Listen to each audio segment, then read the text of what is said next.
Maraming pagsubok ang nararanasan, wag kang malugmok. Sa bawat umagang sumisikat ang araw ay may pag-asa.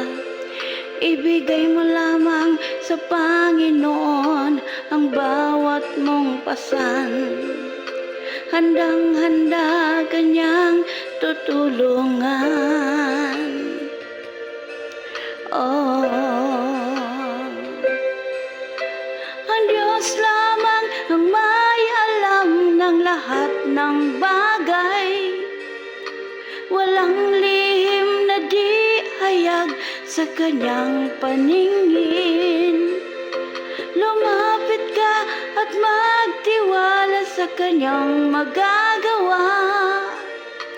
Tumawag ka sa Diyos at ika'y pakikinggan. Allah